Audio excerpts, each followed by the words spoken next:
We are live. Peace and Black Power family. Welcome to another episode of Do Knowledge Radio. Place where knowledge is born. This is your host, Knowledge Born to Lie, and we are here with my brother. I know for about 11 years or so, 10, 11 years. Go back through some things in real life. Definitely an honor to see this African grow and develop and do a lot of different things in a lot of different capacities. So I'm anxious to hear his thoughts. We got an author, we got a lecturer, we got a father, we got a husband, we got a Pan Afrikan, we got a researcher, we got a multitude of things that come out of one mind. So it becomes my honor and privilege at this time to introduce some and present to others. My brother, your brother, Blak Panther.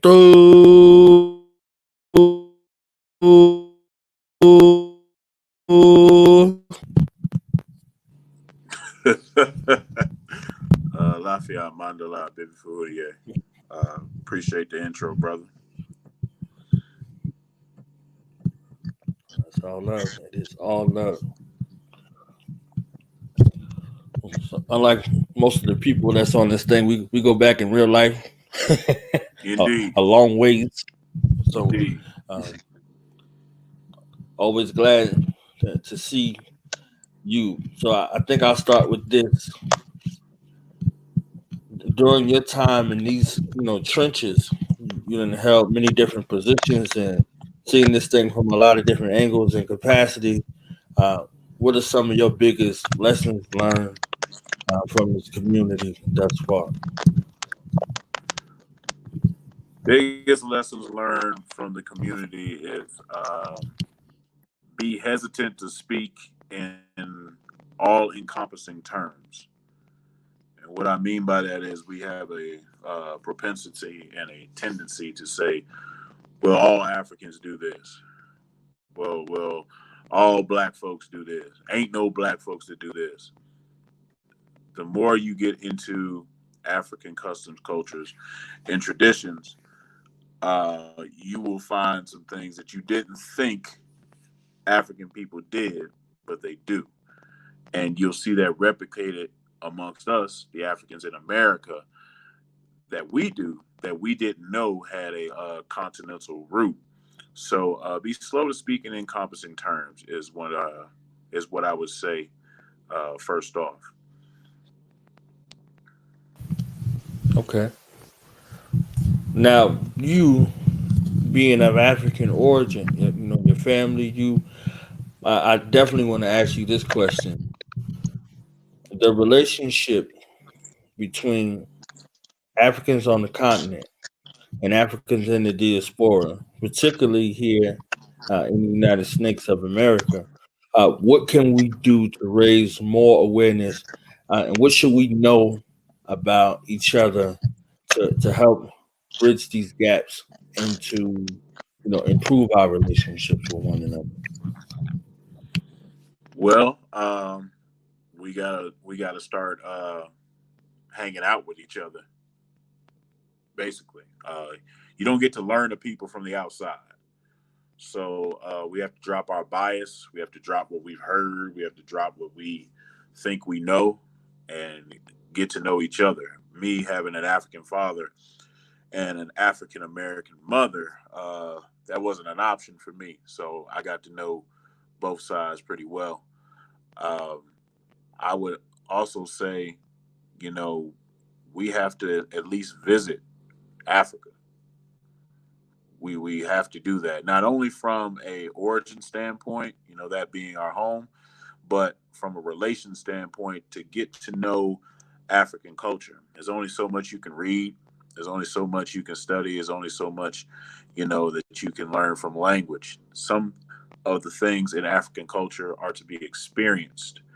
And if we're not experiencing those things, we're not getting the narrative from the African people. We may be getting the narrative from the missionaries that first came, or from the UNICEF people that come, but we're not getting the African narrative, and that's important because the African narrative tells the story of us. And that's the story that's going to resonate the most with us because we're going to be able to identify with that. So we got to get that narrative and not the narrative from, somebody else. We got to get firsthand, primary information from our brothers and sisters in the continent and in the United States. As I said earlier, we just got to start hanging out with each other, ask them some questions, get to know his culture. He get to know your culture, even though our culture is an extension of theirs. Things have changed since we've been in America. So we have our own nuances. They have their own nuances. So get to learn those nuances and start to build that bridge between here and there. Invest. There's a lot of land opportunities. There's a lot of opportunities to start businesses. There's a lot of opportunities to make money in Africa. So get into that. People talk about bridging the wealth gap. This is one of the ways you can do it.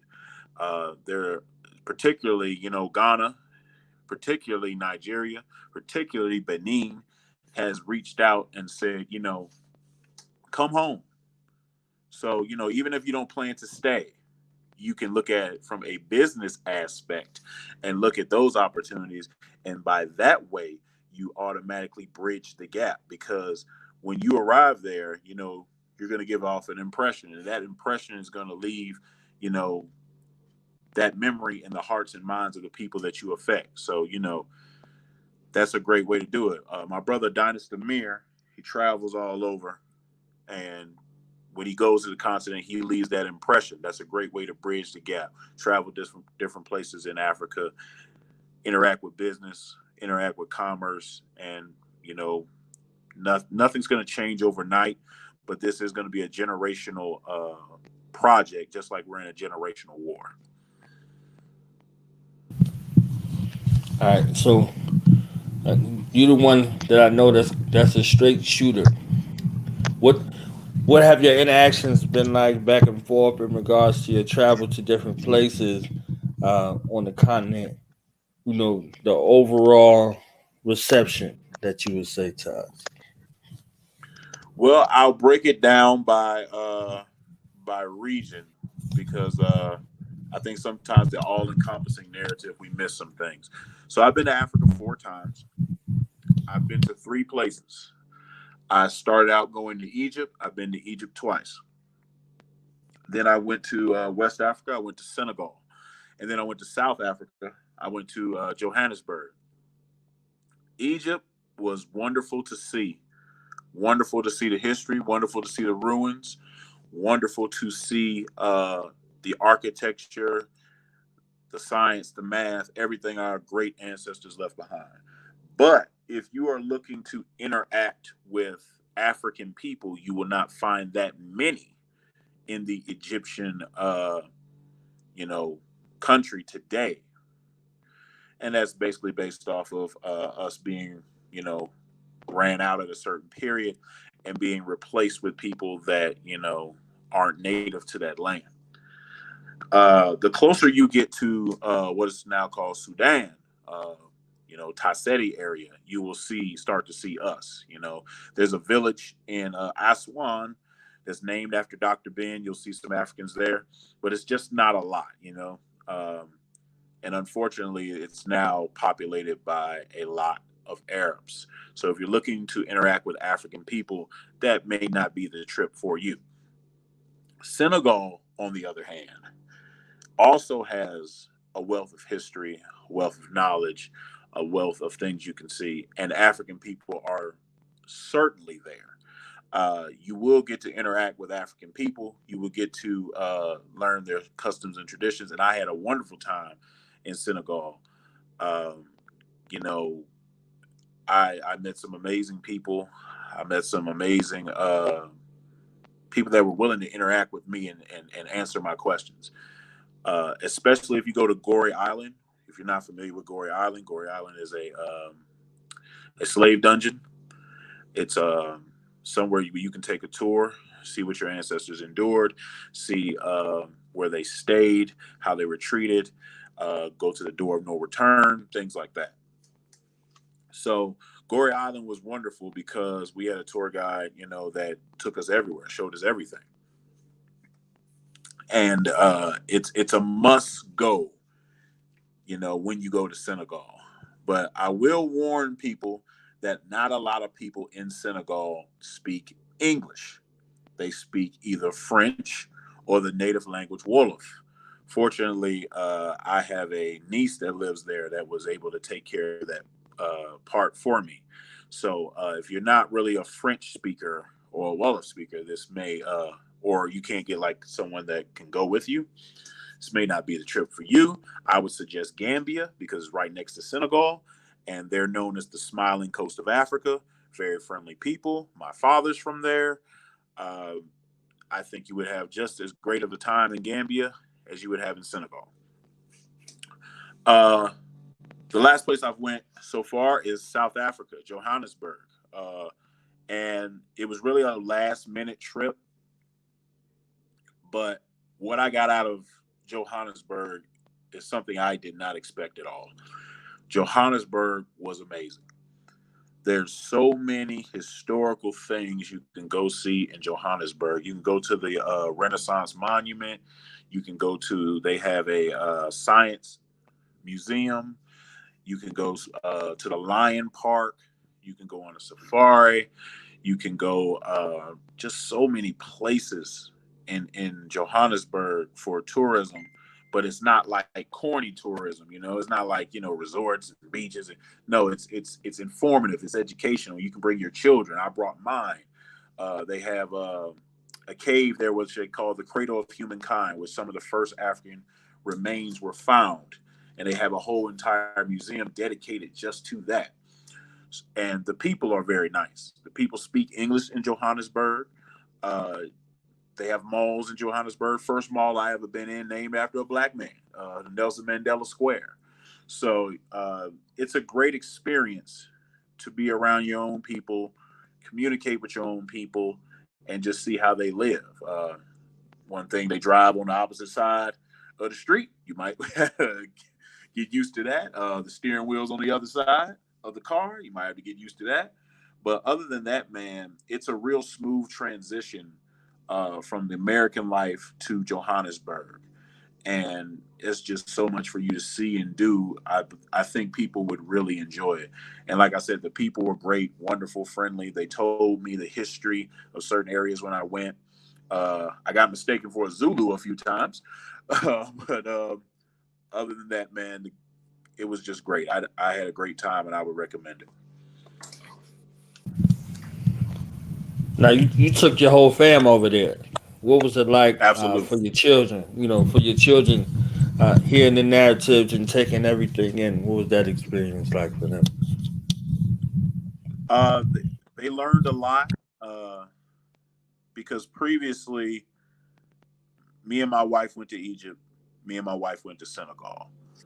We wanted to give them that experience because so many of us, unfortunately, don't make it to the motherland.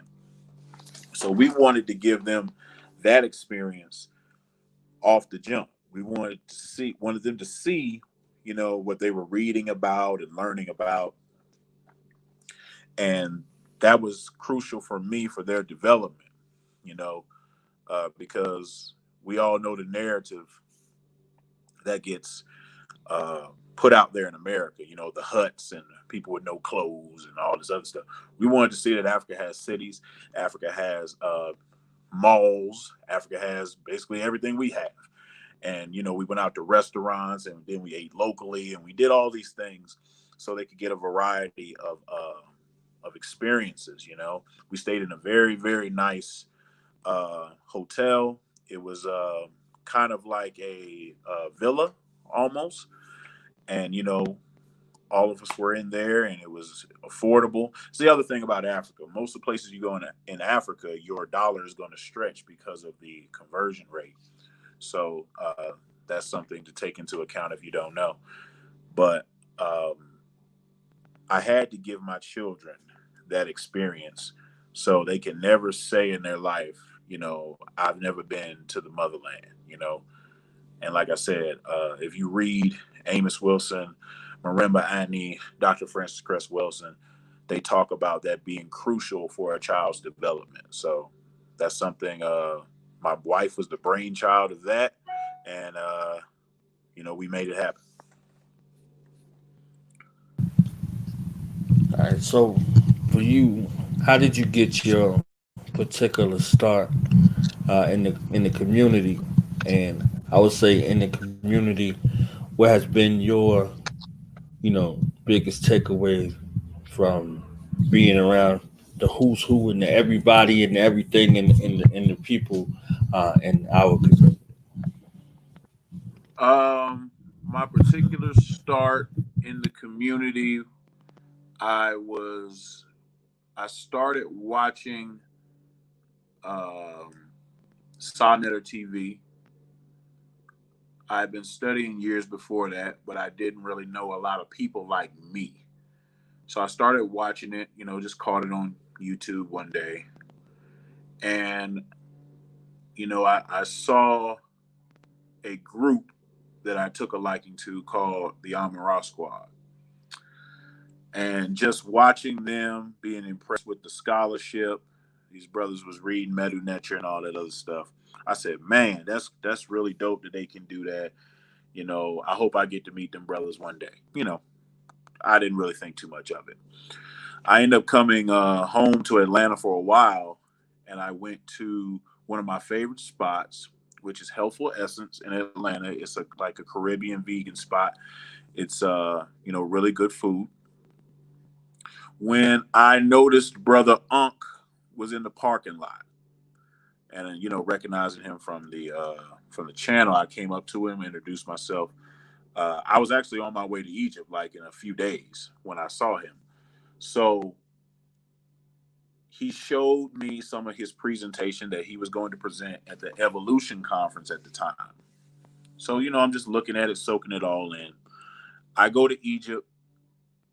When I fly to Egypt, I go through New York.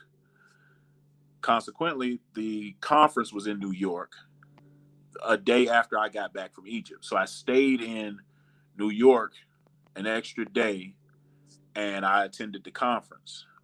Met Brother Asari Motep, met some other brothers that was there, and me and Unc exchanged numbers that time. And just talking with him, and I told him that I had a desire to teach. So he put me in that position.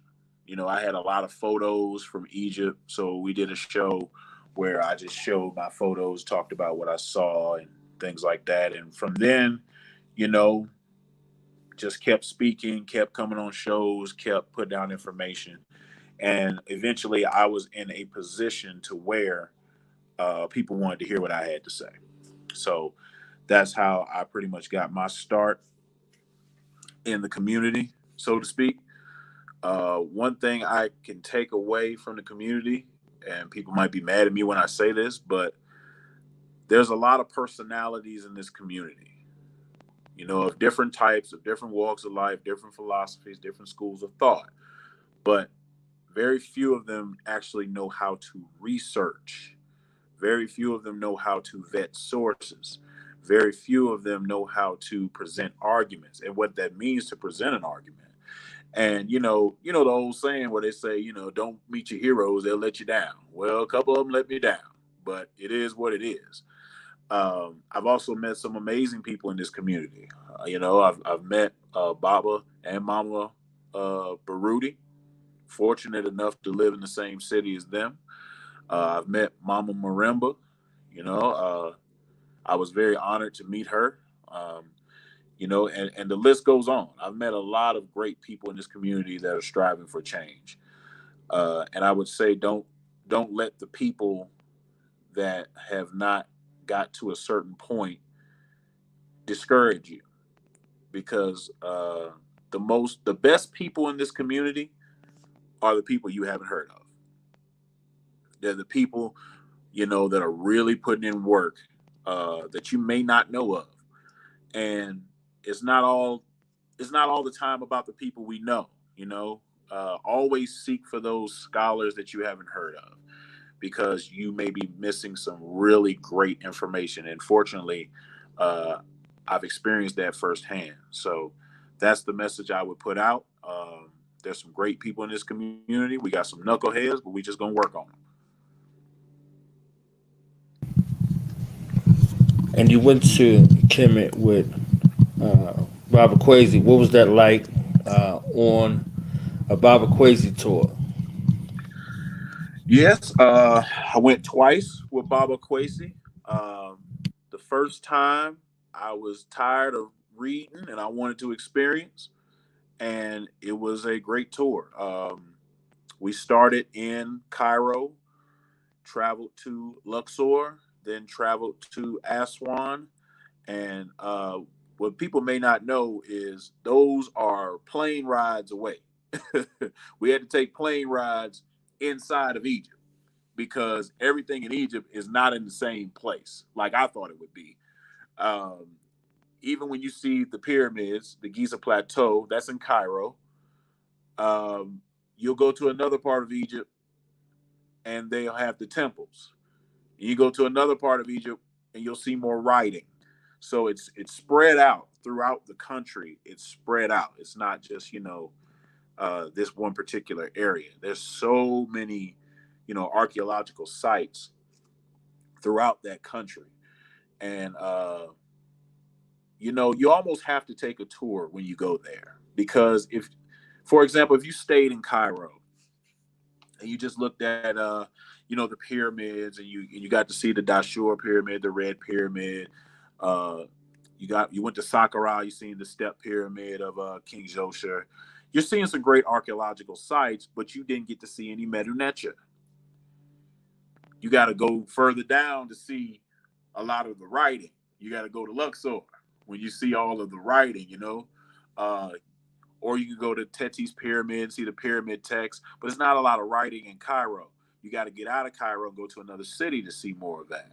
And then when you see that, if you want to see Ursama Rasep Tepenra Ramesu Mary Amen, known as Ramesu II's temple, you got to go all the way down to Aswan, to a site called Abu Simbel, in which it's probably the most impressive temple in Egypt, well preserved temple for him and temple for his wife.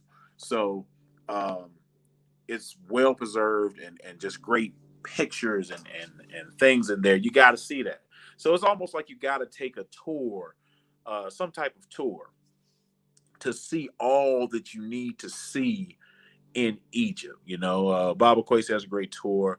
Brother Ankh Benu has a great tour. Brother Tony Browder has a great tour. See if I'm leaving. I know Renoku Rashidi has a tour through Egypt. I actually saw Baba Renoku when I was in Egypt. So he has a good tour. Get with one of those brothers if you want to go to Egypt. I would recommend that versus doing it by yourself because there's so much you need to see and you may not even know where to go. But Baba Kwesi's been going to Egypt since the time of Dr. Ben, so he knows where to go. He knows where to take you, how much it's going to cost, how much money to bring. He knows all of that. So he has, the experience to put you in a position to see great things. So it was a great tour, and you'll get a lot out of it.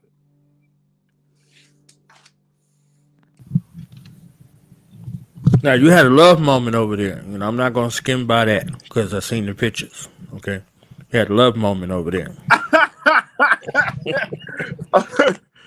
because um, I had seen the yeah, pictures. Okay, so what me was and my that like? wife did an Egyptian marriage ceremony conducted by Ashra Kwesi in the temple of Ibn Reset, uh, which is known as no, I'm sorry, it was Ipita Sut, which is known as Karnak. Um, so we did our marriage ceremony in that temple, and that was one of the things that um, we wanted to do, and we were happy to do it there.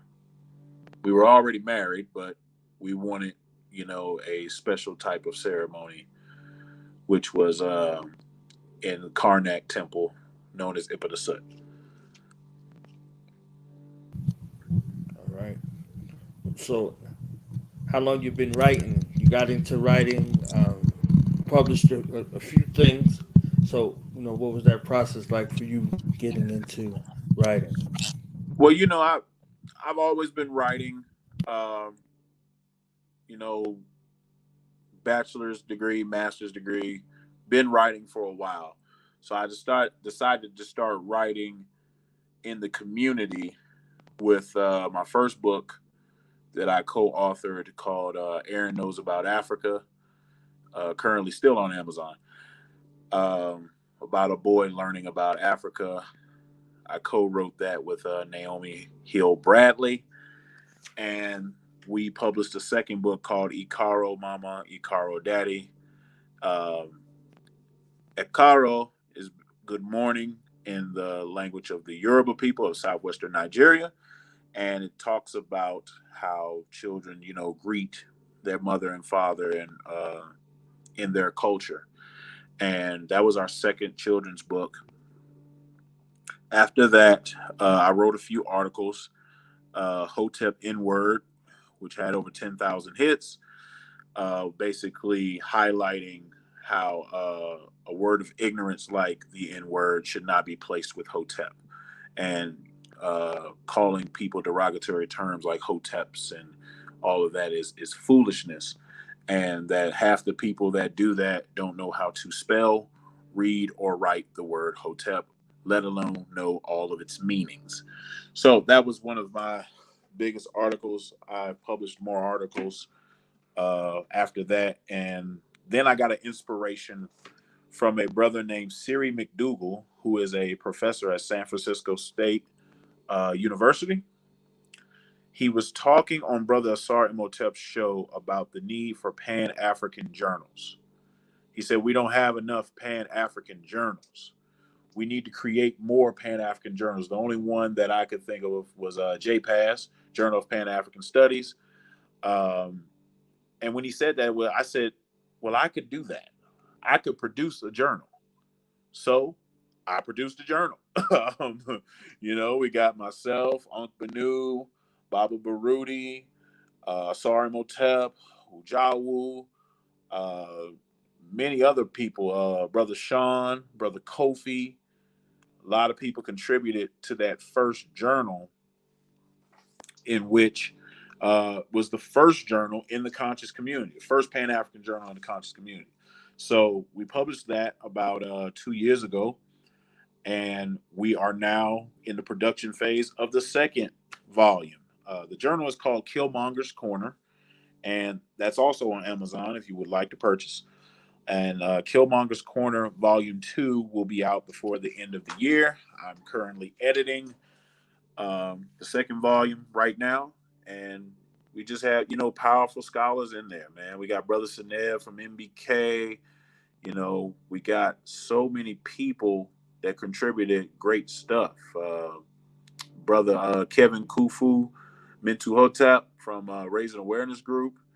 There's a lot of people in this journal contributing great articles. So I would suggest picking it up. It also has art in it. It also has poetry in it. It also interviewed Oba Atayese Odun Ogulanu, who was crowned a king in Nigeria. We interviewed Dr. Ma'at. We interviewed Brother Asari Motep. So there's a lot you can get out of this book. And we just reopened for part 2 right now. So you got a writing family over there. You also have I do. a wife who is an amazing writer and poet. That is So y'all in correct. there, y'all in there just doing that She, thing, huh? well, I don't know if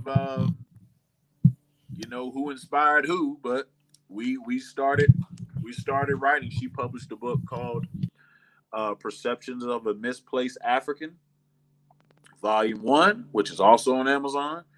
Um, and she is a poet. She's a writer. She has a channel called Lili La Poete Speaks, which we do the Myths Debunk series together. She also does other random things on the channel, clothing hauls, you know, different videos about a variety of topics. And she also contributed a poem to the first volume of my journal. So I know she has another book that she's working on. So that's going to probably come out soon. So we like to produce things. I'm a co-founder of the Mossi Warrior Clan. And my thing with founding that group of young scholars was we wanted to change the narrative. A lot of groups, a lot of organizations, a lot of people like to do a lot of talking. We wanted to do a lot of producing. So that was the fire that I wanted to put in my group. And since then, brother Kofi has founded his own team, Kofi Pieside TV.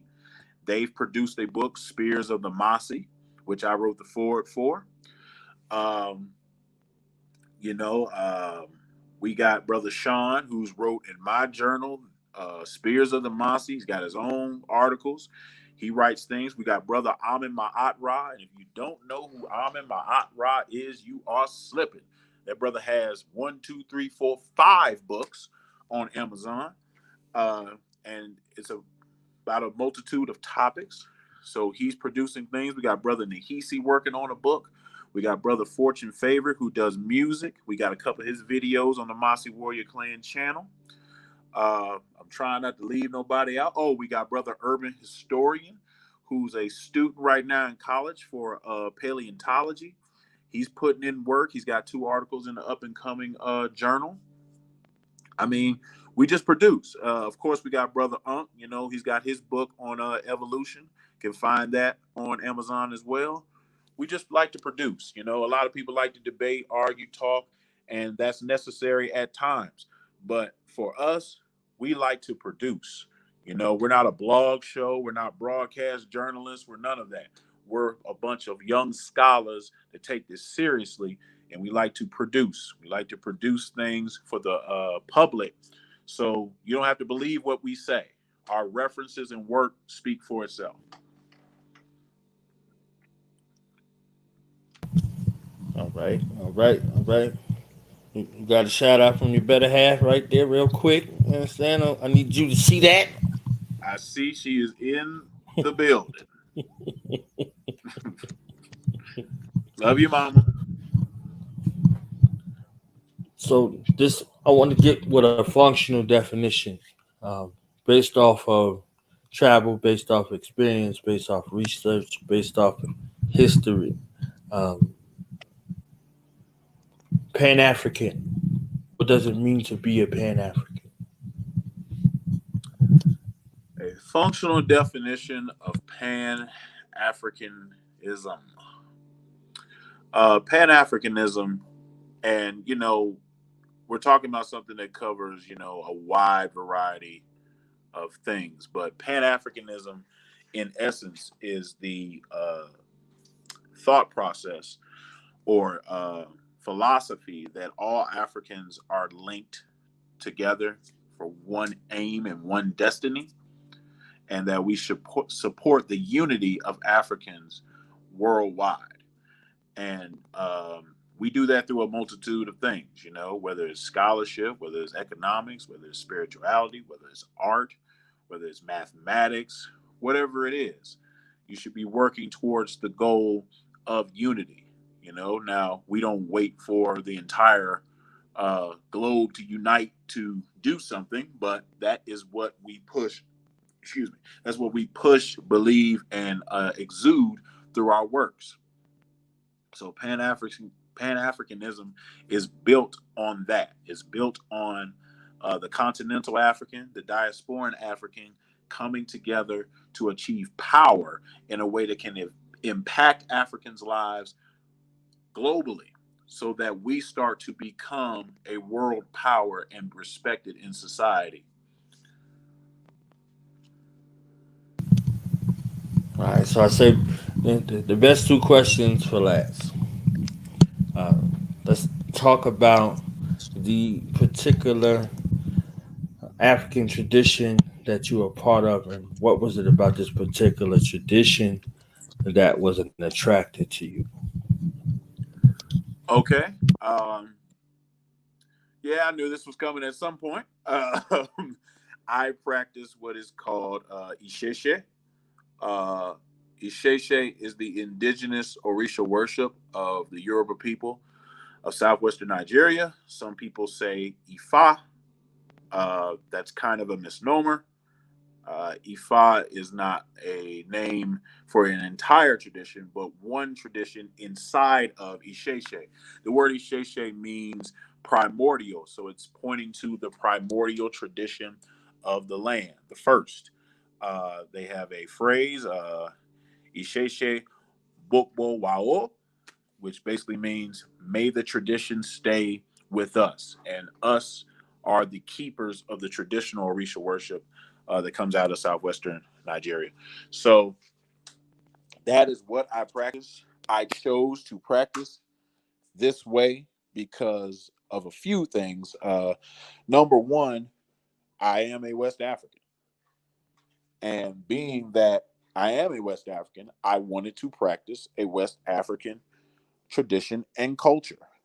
I wanted to see things through my ancestors' eyes. You know, we talked about earlier how if you don't get that experience, you can end up seeing things through others' eyes. But I wanted to see it the way my ancestors and current members of my family see it. So I decided to pick this particular vehicle to express my African heritage. And it's something I've been doing for about 5 years. I am initiated to Ifa. I am initiated to Ogun.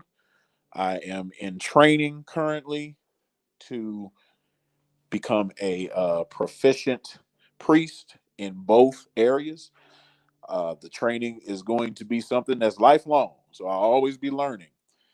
Um, and it's just something to I can speak to it as bettered my life, changed my perspective of things, and connected me with people not only on the continent but other places that I never thought it would connect me to.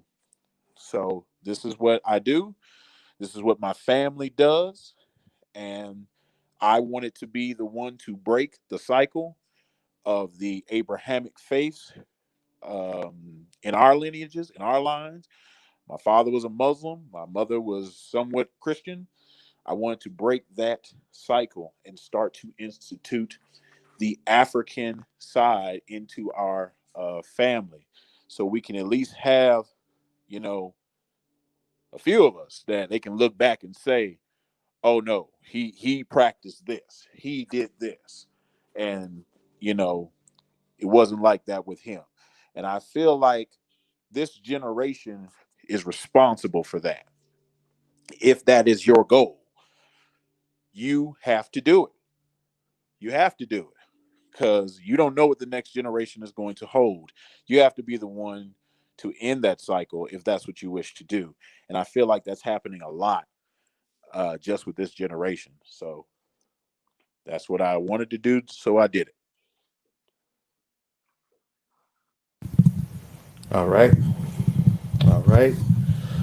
So I got two questions left. The second to last question is Black Panther. What did you think, being an avid person who walked in a certain kind of path in regards to the comic book tradition versus that thing we saw on the screen? That thing we saw on the screen here a few years ago. I don't think I ever even explained why I'm Black Panther. So let me start with that. Black Panther has always been my favorite superhero, from a child. You know, when they first announced back in 2003 that they were doing an Avengers movie, my first light bulb said, he was an Avenger. Maybe we'll get to maybe we'll get to Black Panther. And then, took us 10 years, but we got there at some point. um, Black Panther in the comics, for people that read the comics, it's so he's a little more aggressive. He's a little more I'll just say this. He's more African in the comics than he is or he was on the screen. Not that I didn't like the movie, but in the comics, he takes a more authoritative stance for Africa than he did in the movies. Um, he man, Black Panther and his father in the comics were nothing to be played with at all. And they defended not only Wakanda but other areas of Africa. And that's just what it was. They toned him down a bit for the movies. You know, it still had a lot of the cultural motifs. It still was what I would consider mostly comic book accurate, but definitely not the personality of the Black Panther in the comics. And for those that don't want to read comics, I would say the closest that you could get to where you could get into the mind frame of how he acts in the comics is the Black Panther series. It's a cartoon, and I believe Jamon Honsu did his voice, the brother from Amistad. He did his voice in this cartoon, and you can find it on Yeah. uh, on Apple Music. You can find it there. You probably can find it online as well, and it's just called Black Panther, and you will get into the mind frame of the comic book Black Panther and how he's a little more serious um, than Chadwick Boseman's version. So it's always been my favorite. And when I start to speak about certain issues, that is the name that came up. Now I realized they were referencing uh, Huey P. Newton in the boys, but I took it a different direction. Reason why I did that is because I've always looked at Wakanda as a model for African success. What I mean by that is in Wakanda, they have the best of both worlds. They have technology that that surpasses, the Western world. But they did not abandon their ancestral traditions, and they still pray to their panther deity. They still have the land of the dead. They still have the ceremonies when you become Black Panther, so on and so forth. So I think that's something that we can incorporate into the Black experience in America and for African people worldwide. We can have our science, but we cannot neglect or negate our ancestral practices because we can't continue to advance by thinking our ancestors were demons and devil worshippers. It's not going to work. It didn't work. The Chinese didn't do that.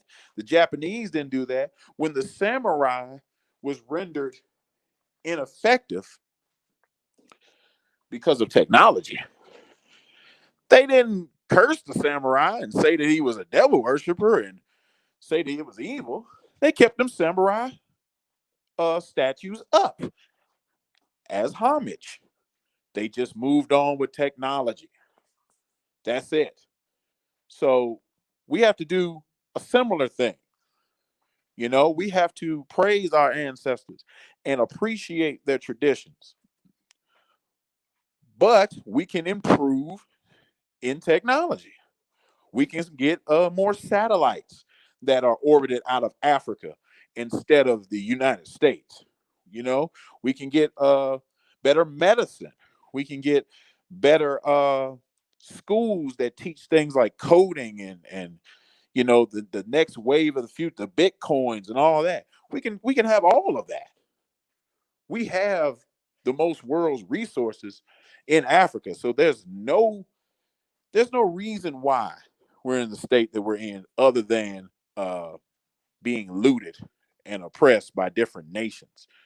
But Cheikh Anta Diop talks about in the book Black Africa how we can use these resources in a variety of ways uh, to basically be sovereign and self-sufficient and have an African federated state. And that's something I believe we should move towards. And that's something that you will actually see on a smaller scale amongst the Black Panther comics. You know, that's one thing they have, because people got to remember, Wakanda is a summit of different tribes, and that's actually an African motif because Egypt's a summit of different tribes. Uh, Ile Ife, amongst the Yoruba people, that's a summit of different tribes. You know, all of these African nations and empires we see are summits of different tribes when you start going into their history. And this is why they have so many languages.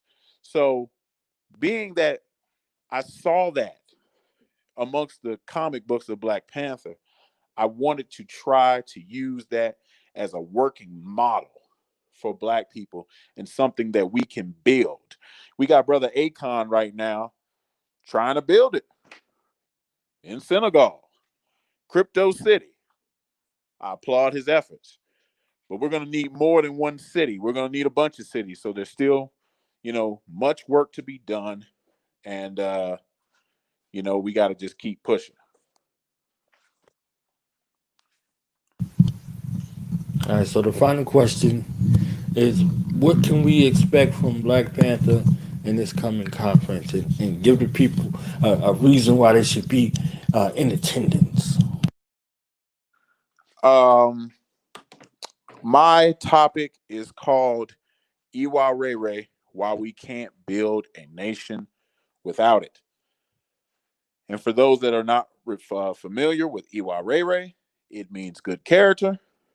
And I will break down why you can have all the technology, the science, the money, everything else.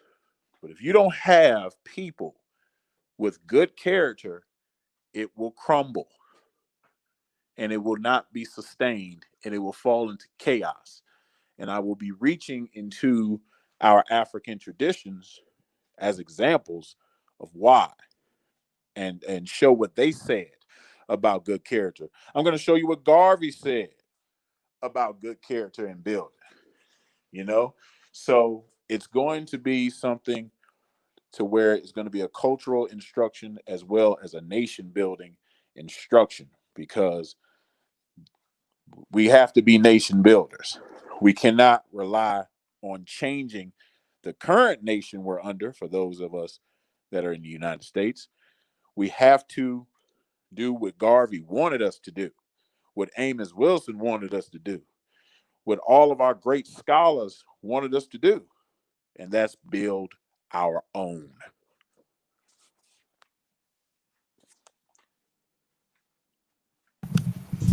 All right, so y'all got the date right here, the 14th of August, 11:45 a.m. to 1:15 p.m. in the Red Room. You know, this child old goon said I'm be in the damn Red Room. Okay, so he Coincidence, right? Maybe not. maybe not. So, final thoughts for you. Definitely, thank you.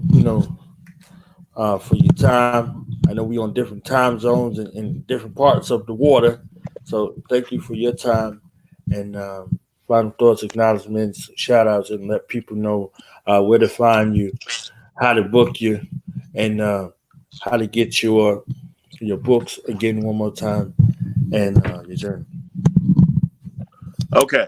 I'm going to try to do this and not forget anybody, because I usually forget something or somebody, and then people hit me up, man, you ain't say, and oh man, I forgot.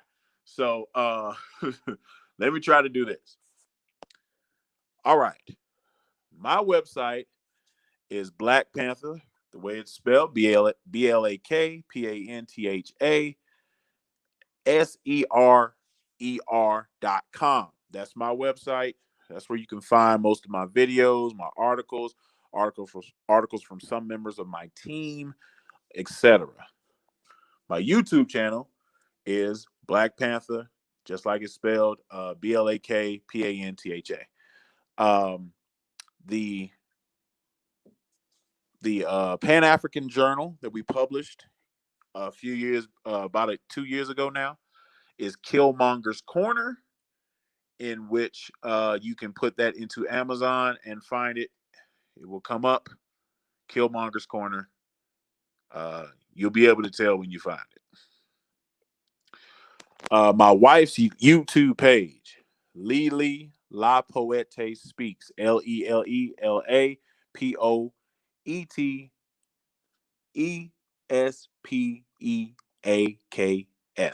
Lele La Poete Speaks. My scholarship group, the Mossi Warrior Clan, they are also on YouTube. Type in Mossi Warrior Clan. You will find us there. Mossi is how you spell Mossi.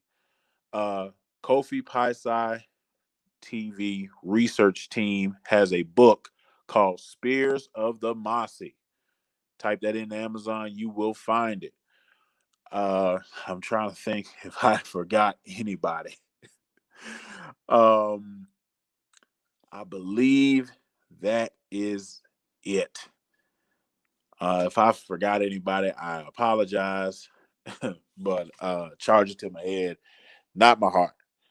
You can find me on Instagram. It's the same name as my website, Blak Pantha Seher. You can find me on Facebook by my government name, Benjamin Njai. Last name is spelled Njie.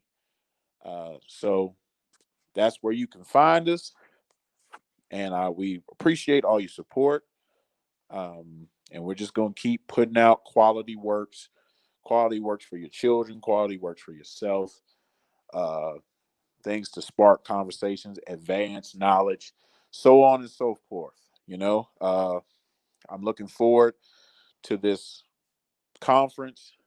There's some dynamic speakers on this conference.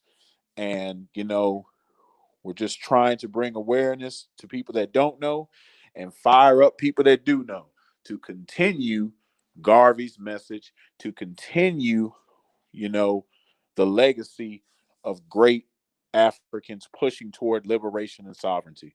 So I hope you've bought your tickets. I hope you will be in the place, because it's going to be some good instruction given out. And do not forget our brothers, United Front, who are partially responsible for putting this together. They got some music coming out with brother Doc Mati and University Ave. So visit, I think it's UF. Is it Asafo UF or UF Asafo? I can't remember right now. But visit United. UFAsafo.com. Say it again. UFAsafo.com. UFAsafo.com. And you will see the advertisement. They got shirts, new shirts. They got music. And if you ain't got the old music, you need to get that. These brothers are rappers for the movement, the soundtrack that will eventually be our success. So pick that up, and because they are very instrumental in putting this all together. Brother, how you say the brother's name? Starts with an A. Alice. Alice. Brother Alice, I appreciate you inviting me. He's also instrumental in putting this thing together. So, all praises due. And to Brother Knowledge Born, over a decade I've known you. Here's to another decade of health and prosperity, man. I appreciate it, brother. Your wife said, brother, on the channel.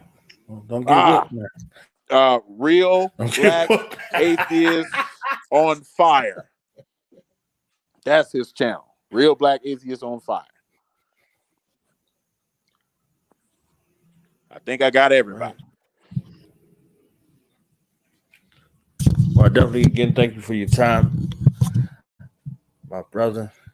We got brother Alias in the building. Peace and Black Power. Africans, I see y'all building. I apologize for my delay. Peace, brother. It's good seeing you. Yes, sir. Yes, sir. It's always good seeing your voice or hearing your voice, seeing you. Oh man. I was actually on the I was on the other line with Dr. Kamani Nahisi. Let me get this glare out. That brother got the red, black, and green drapes. And he was talking my ear off, trying to see if we can get him to get caught up in this whirlwind with us. So yeah, I apologize, man. Man, Brother Black, this is my first time having an opportunity to really speak to you. I want to tell you, man, I appreciate your work. I appreciate your positions. I always appreciate your clarity. Your warrior spirit, your warrior character, man. Keep up the work. I'm honored to have you, join on with us to be a part of this collective work. I mean, I think that you bring great value. This thing is going to, be historic, and because you're a part of it, I know it's going to be fair, and objective. Absolutely, brother. I appreciate the opportunity. And it's always great to be amongst great minds. It's always great when great minds can put things together. So, we're gonna put it together for the people and make Garvey proud. Absolutely, absolutely. Brother Knowledge Born, I apologize for coming on your into your space without saying peace and Black power to you. I appreciate you for providing this platform for the speakers to get reacquainted and acquainted to some. Um, Man, we cannot minimize what you're doing for this event. And hey, thank you for always having us here. Peace, Black power, Black man, and keep standing the way you stand. It's a beautiful thing to see and be a part of with you as well. And Black Panther known me for a decade. If I was out here false flagging, he'd pull me out. He'd call me out. You understand what I'm saying? He'd call me right on out there. So You're right. yeah,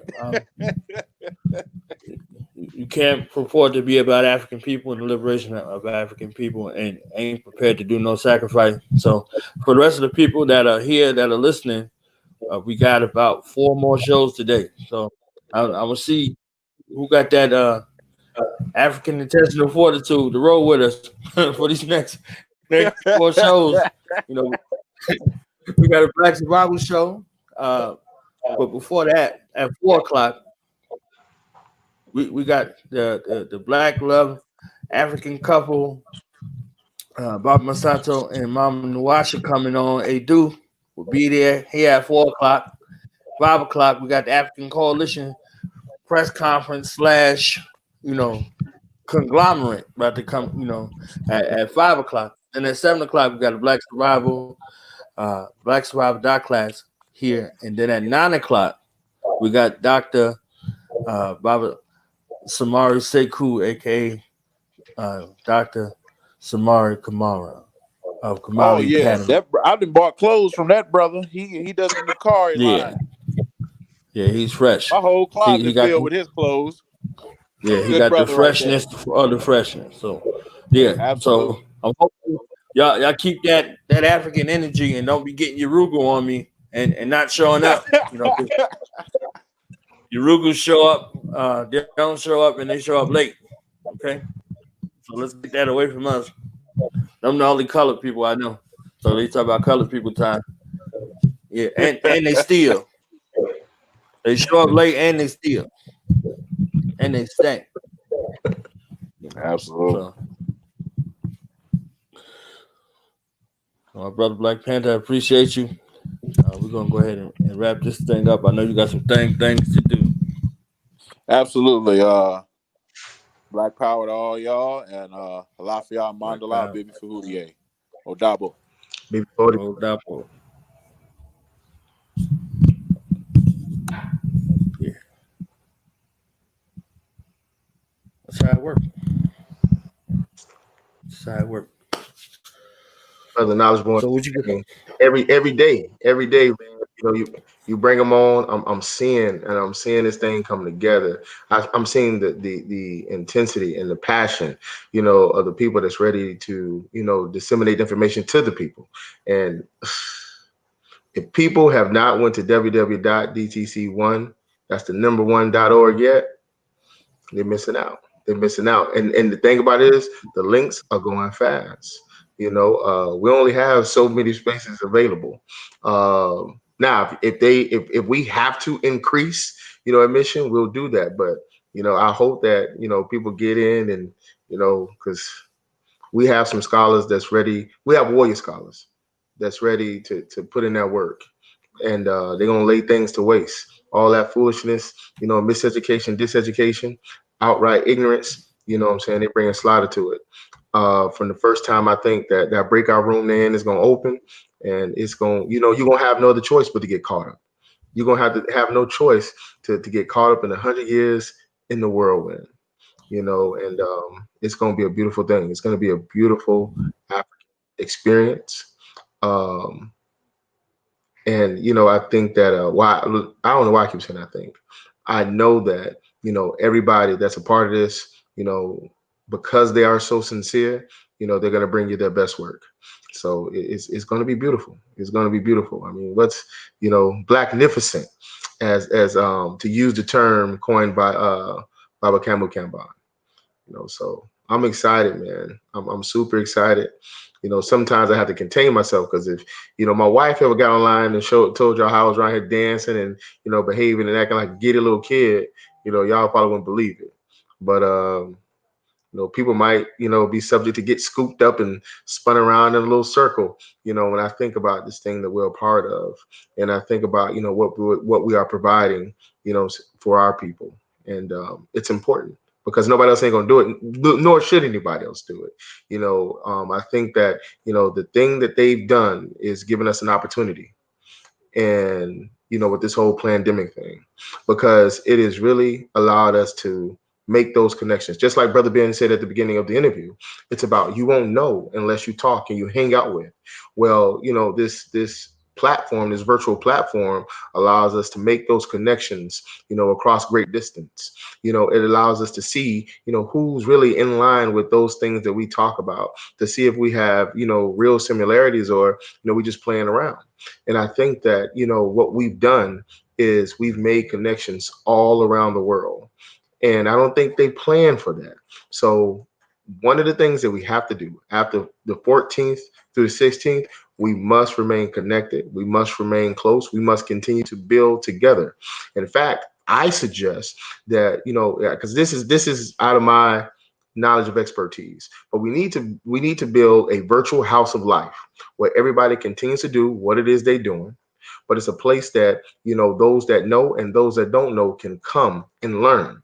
And then what we need to do is we need to offer classes, whether it's technical skills or literature or the sciences, whatever it is. It needs to be a place that Africans can come to, and we institutionalize it to the point where it becomes a mainstay, and then we begin to disseminate information intergenerationally. That's what has to be done from this moment. We can't let this be, an isolated event. We can't. We fail if we do that. And that's not what, Baba Garvey, may peace be upon him, had in store for us. Yes, we've done step A, which is make the connections.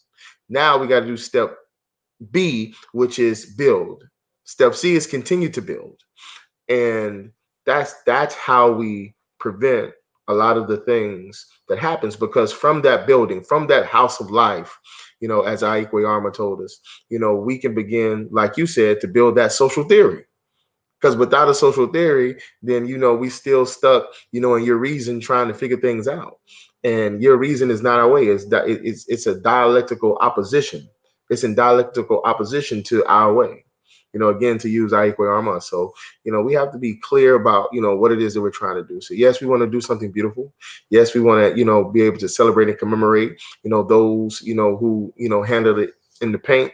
But we also have to understand that our most important, our greatest responsibility is to our children and to the yet unborn, because those are the ancestors returned.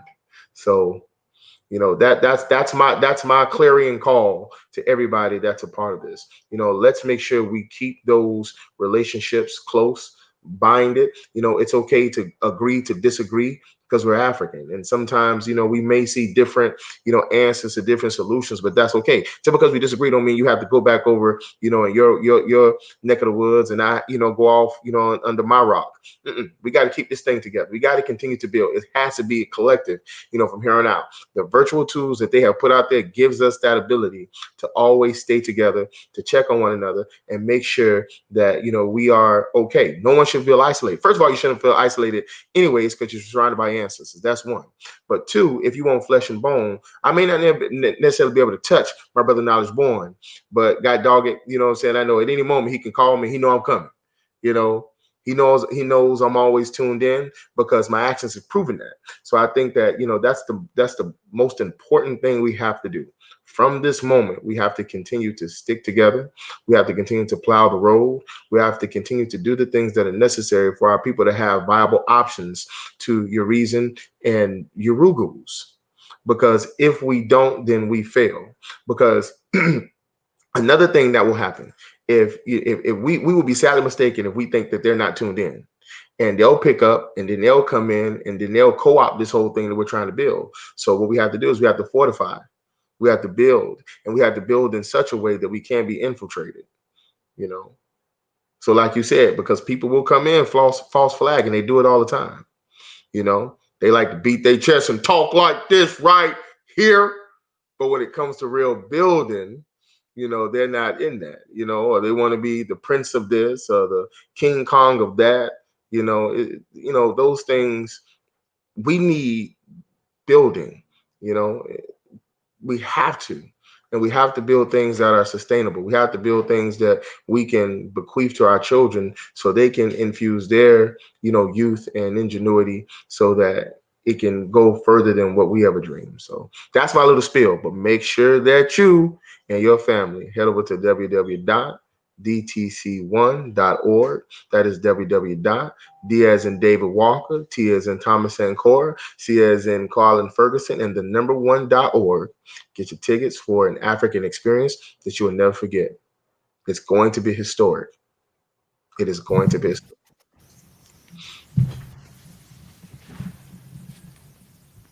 That's right. I'm gonna start doing a poll over here. Everyday people who tune in, like say something if you got your tickets already. Okay. You know. Look, I ain't never seen these Africans work as hard as they doing right now. I'm gonna tell you that.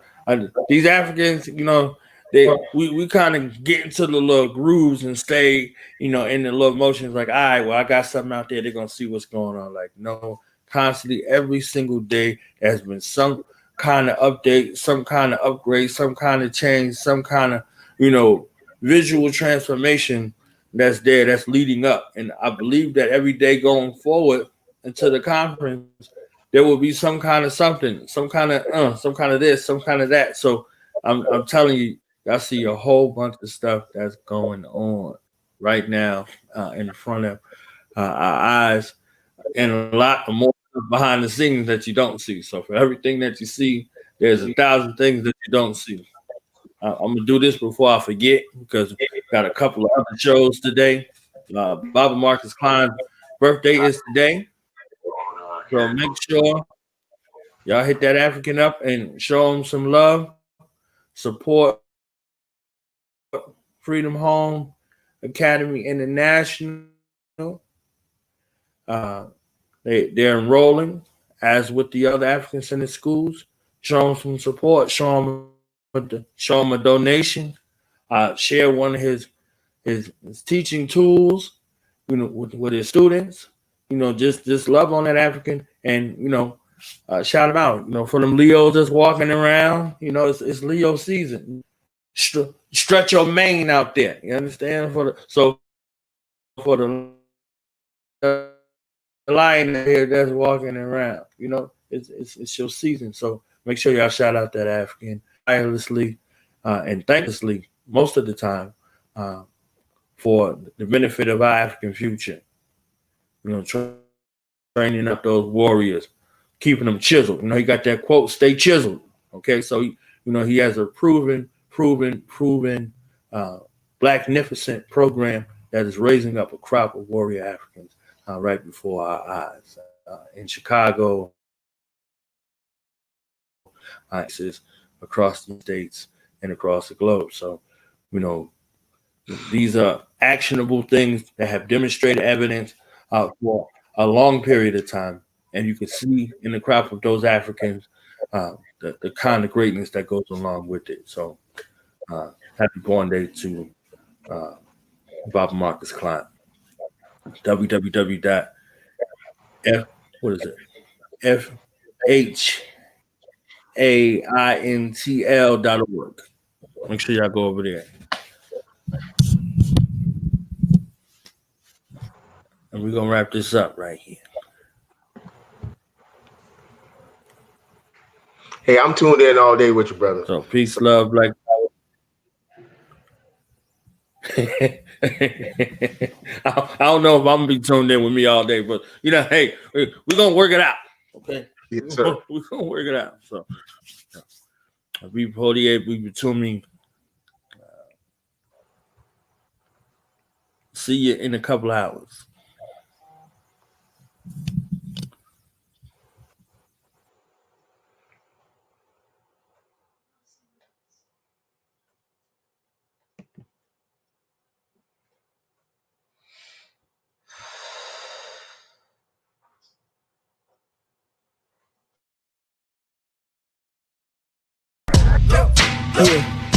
Yeah.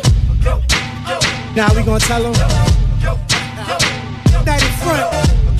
We tell them like this, yo. I'm an African. I'm a African. I'm an African. I'm a African. Yeah, y'all like that? No more. This man's mind is open. I'm an African. I'm a African. I'm an African. I'm a African. Let's get back to the gritty best developed by recognizing the common enemy.